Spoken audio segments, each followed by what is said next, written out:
And hello, movie lovers, and welcome to the show. Today I'm going to be reviewing Pinocchio. This is the 2022 Disney live adaptation of the classic Pinocchio film.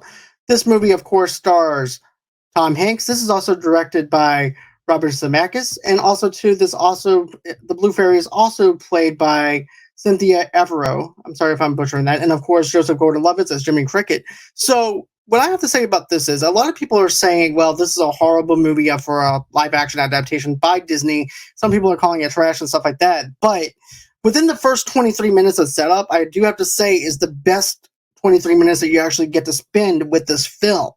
Because of the fact that it does feel like that old classic Pinocchio movie. You actually have the look of Pinocchio in the correct way of how Pinocchio is supposed to look like, especially coming off of the animated film. Now, here's the thing. I love Tom Hanks. This is a little bit of a negative, but just bear with me. I love Tom Hanks. I think he's a top-notch actor. I thought that he would actually kill it as Geppetto. But whenever you look at Tom Hanks, when you look at him and everything that he's been able to do, here's the thing. With his Italian accent, it comes and it goes, and sometimes he doesn't even use the Italian accent at all, to the point where it just feels like Tom Hanks just has a wig and he's calling himself Geppetto. That's what it looks like to me whenever it comes down to that.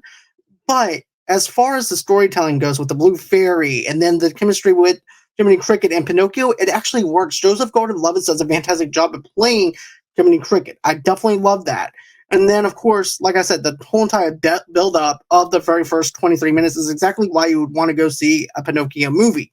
Now, going into it later on, within the 30-minute marker of this film, which to me is where it actually falls off. And that's also whenever you are introduced into Tromboli, you're introduced into those characters. And Tromboli, to me, is probably the standout when you look at villains on the Pinocchio realm, because I feel like he actually killed it as that character. I actually believed that he was actually menacing. I believe he was threatening. I believed in all of that.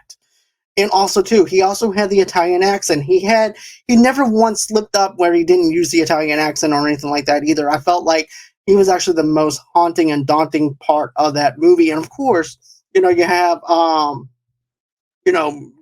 Goodjohn or the Fox character, which I thought was fantastic. I thought that the comedic element within that thing itself was actually pretty good, to be honest with you. And I thought that actually landed pretty well. I definitely liked that. And then, but as far as everything else goes, I'm just going to be honest with you. They actually introduced us to another puppet, which to me, I understand what they were trying to do with that element and trying to give Pinocchio a way and a reason to trust other people and trust in people. But in that kind of way, for me, it didn't work that well. And then, you're expecting by the payoff at the everything that Pinocchio is doing, you would think that the payoff would be good at the end. It does not pay off very well, and I'll explain to that in a few minutes. But the other element that I really liked whenever it comes down to Geppetto and the character building with that in the first 23 minutes is also the clocks. The clocks was actually pretty cool because of the fact that they're actually represented other Disney characters and stuff like that within the cuckoo clocks. I definitely love that.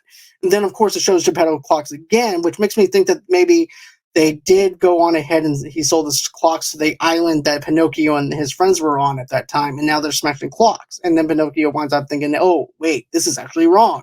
So I liked all that stuff. But then when you get into the whole Monstro thing and that, it just falls off because of the fact that it's not even a wheel at all.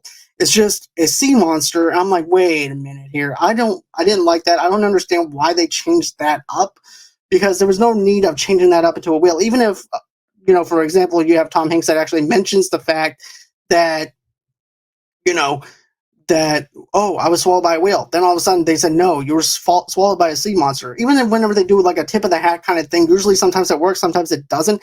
In this case, it really doesn't at all. And then, of course, the CGI was oversaturated, and I don't understand why they would have a CGI cat or a CGI fish. I understand that you're trying to go for what worked in the animated cartoon and trying to appease the people that love it, but that does not work, in my opinion. I think that they should have kept it as a regular goldfish and have a regular cat doing what they're doing.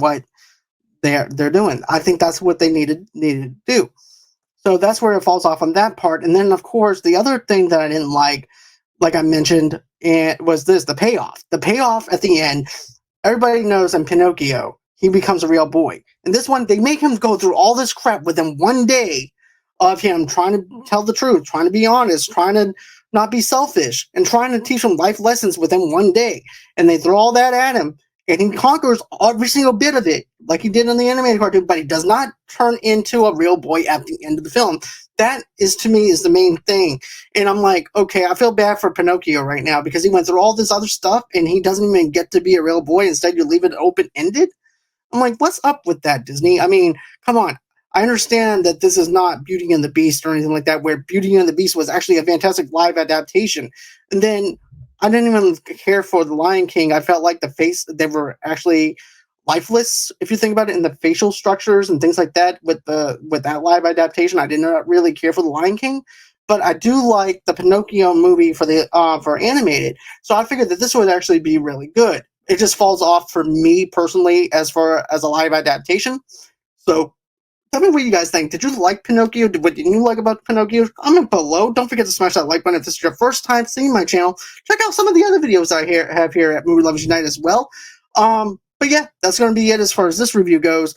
But I hope that everybody has a great and safe day. And always until next time, guys, bye-bye.